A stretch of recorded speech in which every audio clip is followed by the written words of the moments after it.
ऐसे ही भक्त धन्ना जी का जन्म एक सामान्य कृषक परिवार में हुआ था। इनके पिता मुख्य रूप से खेती बाड़ी और गौ पालन किया करते थे। एक दिन धन्ना जी के परिवार के कुलगुरु, जिनका नाम पंडित त्रिलोचन था, तीर्थ यात्रा करके लौटे और कुछ दिनों के लिए धन्ना जी के घर पर ही ठहरे। पंडित त्रिलोचन वे बड़े भाव से शालिग्राम ठाकुर जी की सेवा करते, उन्हें पुष्प अर्पित करते, उन्हें भोग लगाने के बाद ही भोजन ग्रहण किया करते थे। अब बालक धन्ना पंडित जी को ये सब करते हुए देखता था। उसे भगवान की यह सेवा बड़ी पसंद आई। कुछ दिनों के बाद जब पंडित जी वापस जाने लगे तब बालक धन्ना पंडित जी के शालिग्राम भगवान के लिए जिद करने लगा कि मुझे ठाकुर जी चाहिए, मुझे ठाकुर जी चाहिए।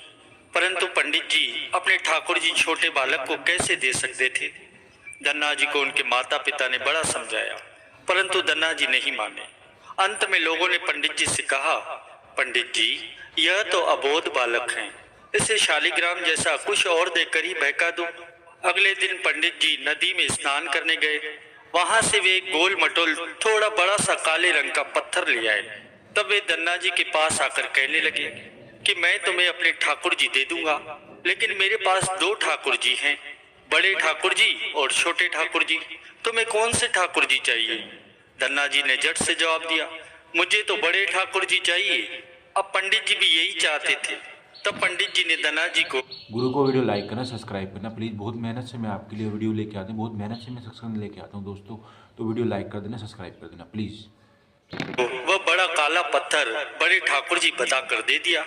ठाकुर जी को पाकर धन्ना जी बड़े प्रसन्न हो गए। वे बड़े भाव से उनकी सेवा पूजा करने लगे। धन्ना जी गायें चराने खेतों में जाते तो ठाकुर जी को अपने साथ ले जाते थे। धन्ना जी की माँ उनको बाजरे की रोटी, साग, अचार और गुड़ खाने को देती थी। जब धन्ना जी खेतों में भोजन करने के लिए बैठे तो उन्होंने ये निश्चय कर लिया कि वे भी पंडित जी की तरह ठाकुर जी को भोग लगाने के बाद ही भोजन ग्रहण करेंगे। अब धन्ना जी बड़े प्रेम से ठाकुर जी को पुकारने लगे, परंतु ठाकुर जी भोग लगाने नहीं आए।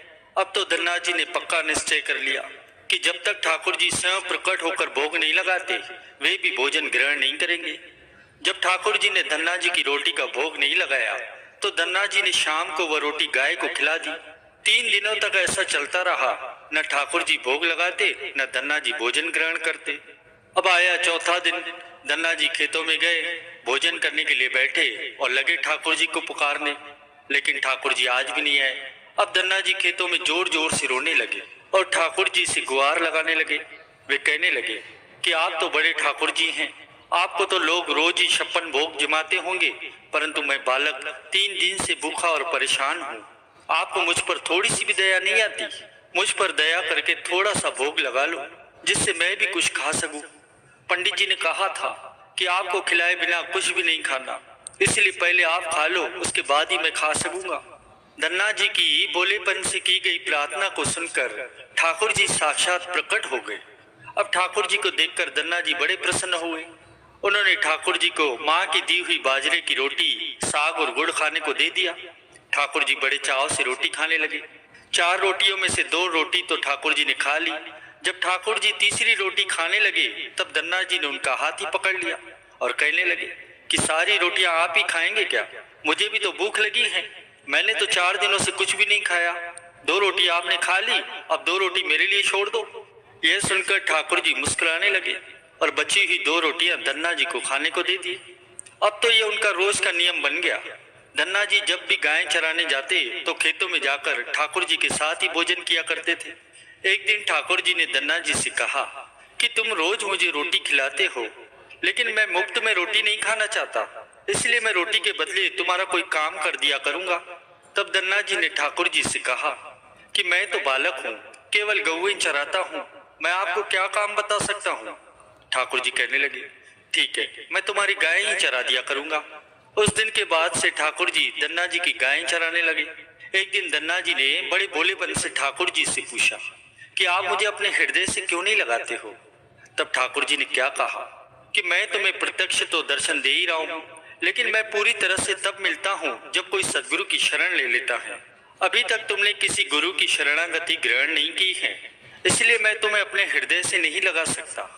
धन्ना जी कहने लगे कि मैं तो जानता नहीं कि गुरु किसे कहते हैं, फिर मैं किसे अपना गुरु बनाऊं। ठाकुर जी कहने लगे कि काशी में रामानंदाचार्य हैं, वे मेरे ही स्वरूप में विराजमान हैं, तुम जाकर उनकी शरणागति ग्रहण करो। अब ठाकुर जी के कहे अनुसार धन्ना जी ने काशी जाकर श्री रामानंदाचार्य की शरणागति ग्रहण कर ली। उस समय धन्ना जी की आयु लगभग 15 से 16 वर्ष के आसपास थी। श्री रामानंदाचार्य जी ने धन्ना जी को अपने शिष्य के रूप में स्वीकार कर लिया और उन्हें आदेश दिया कि अब तुम अपने घर चले जाओ। धन्ना जी कहने लगे, गुरुजी, अब मैं घर नहीं जाना चाहता, आप मुझे घर जाने का आदेश क्यों दे रहे हैं? गुरुजी कहने लगे कि अगर तुम यहाँ रहकर भजन करोगे तो केवल तुम्हारा ही कल्याण होगा, लेकिन अगर तुम अपने घर जाकर खेती किसानी करते हुए अपने माता पिता की सेवा करते हुए भजन करोगे तो तुम्हारे साथ कई जीवों का उद्धार होगा। गुरुजी के आदेश पर धन्ना जी घर लौट आए। इसके बाद जैसे ही धन्ना जी घर पहुंचे, ठाकुर जी ने उन्हें अपने हृदय से लगा लिया। इसके बाद धन्ना जी खूब मन लगाकर संतों की सेवा करने लगे। जब भी उनके गांव में कोई साधु संत आते तो धन्ना जी उन्हें अपने घर ले आते और बड़े प्रेम से उनकी सेवा करते और उन्हें भोजन खिलाते। संतों की सेवा करने के कारण अब उनके घर दूर दूर से साधु संत पधारने लगे। धन्ना जी उन सभी का बड़े प्रेम से सत्कार करते और सभी को भोजन कराते। एक दिन धन्ना जी के पिताजी ने उनसे कहा कि देखो भाई, हम लोग गृहस्थ लोग हैं, यदि महीने में एक आध बार कोई साधु संत आ जाए तो हम उनकी सेवा भी कर दें और उन्हें भोजन भी करा दें, लेकिन तुम्हारी इन साधु संतों से ऐसी मित्रता हो गई है कि हर दूसरे दिन कोई न कोई साधु संत चला ही आता है और अपने साथ एक दो और को भी ले आते हैं। यह ठीक नहीं है। हम अपनी खेती बाड़ी का काम करें या इन साधु संतों की सेवा करें। तुम तो अभी बालक हो, कुछ कमाते नहीं हो, तुम्हारा पालन पोषण भी हम ही करते हैं और ऊपर से तुम इन साधुओं को भी बुला लाते हो। इस प्रकार इन निठल्ले साधुओं की सेवा करना ठीक नहीं है। एक बात कान खोलकर सुन लो, आज के बाद यदि तुम किसी साधु को घर ले आए तो मैं उन्हें घर में घुसने नहीं दूंगा। यदि तुम्हें साधु की सेवा करनी है तो पहले कुछ कमाई करो, फिर अपनी कमाई से साधु संतों की सेवा करना। पिताजी की ये बात सुनकर धन्ना जी उदास हो गए और चुपचाप खड़े हो गए।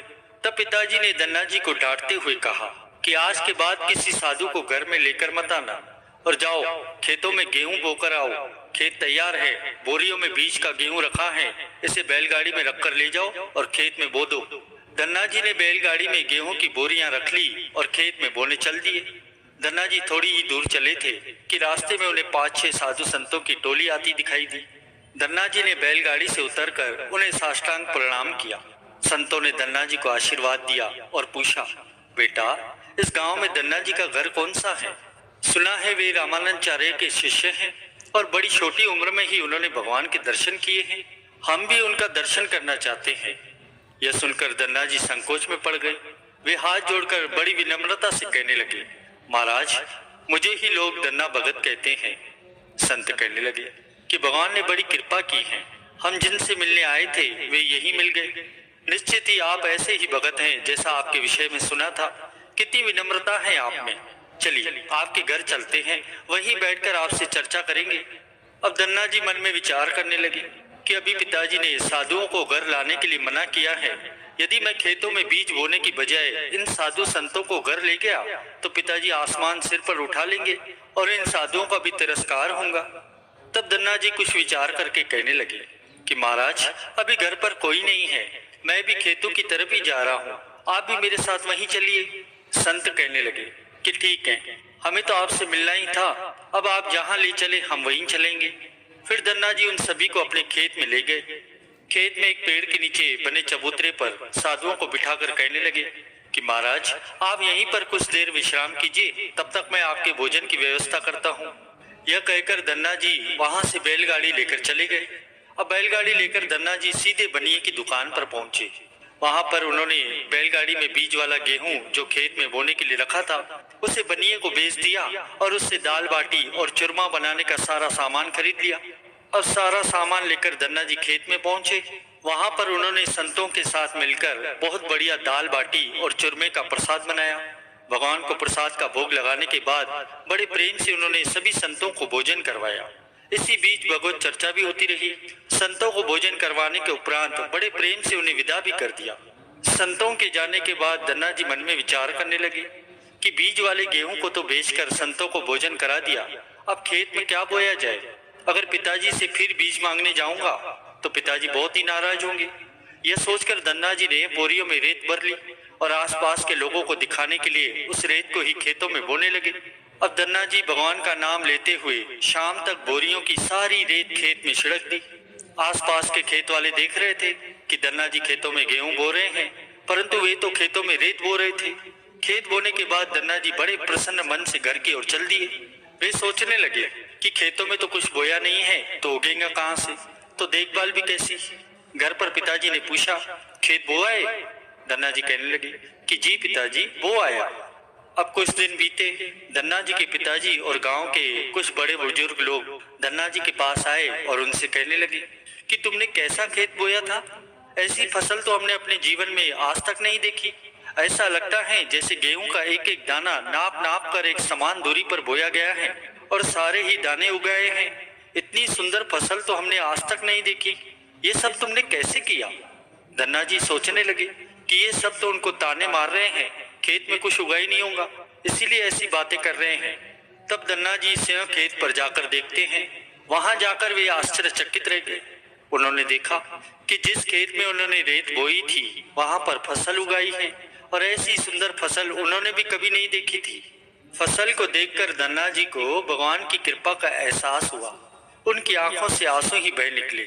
धन्ना जी जोर जोर से रोने लगे। जब धन्ना जी के पिताजी और अन्य गांव वालों ने रोने का कारण पूछा, तब धन्ना जी ने रोते हुए सारी घटना कह सुनाई। धन्ना जी कहने लगे, पिताजी, जिस दिन आपने संतों को घर लाने के लिए मना किया था और खेत में बोने के लिए गेहूं दिया था, उसी दिन खेतों की तरफ जाते समय रास्ते में मुझे कुछ संत मिल गए। मैंने उन संतों को अपने खेतों पर ठहराया और बीज वाला गेहूं बनियों को बेचकर संतों को भोजन करवा दिया। इसके बाद मैंने खेतों में रेत ही बोई थी। रेत बोने के बाद भी ये फसल कैसे उगाई है मुझे नहीं पता।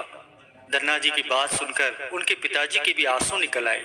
वे कहने लगे, मेरा धन्य भाग जो मेरे घर में ऐसे पुत्र ने जन्म लिया। आज के बाद हम तुम्हें नहीं रोकेंगे। खूब साधु संतों को घर पर बुलाओ, संतों की खूब सेवा करो, हम तुम्हें अभी कभी मना नहीं करेंगे। आज से मैं भी भगवान की भक्ति किया करूंगा और तुम्हारे साथ संतों की सेवा करूंगा। इसके बाद धन्ना जी और उनके परिवार वाले साधु संतों की खूब सेवा करने लगे। अब कुछ समय बाद धन्ना जी की उगाई हुई फसल को काटने का समय आ गया। उस फसल से उतने ही आकार की खेती से 50 गुना ज्यादा गेहूं निकला। ये गेहूं इतना ज्यादा था कि उन्हें रखने तक की जगह नहीं बची थी। गांव के सभी लोग धन्ना जी की फसल देखकर आश्चर्य करने लगे। अब धन्ना जी और उनका परिवार अपनी क्षमता के अनुसार खूब संतों की सेवा और भगवान की भक्ति करने लगे। उनके घर में हमेशा ही साधु संतों का तांता लगा रहता। साधु संतों की बड़ी बड़ी जमातें आती। धन्ना जी सभी का बड़े प्रेम से सत्कार करते। अब धन्ना जी जब भी खेतों में फसल बोते, हर बार ऐसी ही फसल होने लगी। अब धन्ना जी अपने गांव के बड़े किसान बन गए थे। गांव के सभी लोग धन्ना जी को चमत्कारी संत मानने लगे और उनके खेतों की मिट्टी को भी चमत्कारी मानने लगे। अब जिन लोगों के खेतों में पर्याप्त फसल नहीं होती थी, वे लोग अब धन्ना जी के खेतों की मिट्टी ले जाकर अपने खेतों में छिड़क लेते थे। इससे उनकी फसल भी अच्छी होने लगी। चारों तरफ धन्ना जी की जय जयकार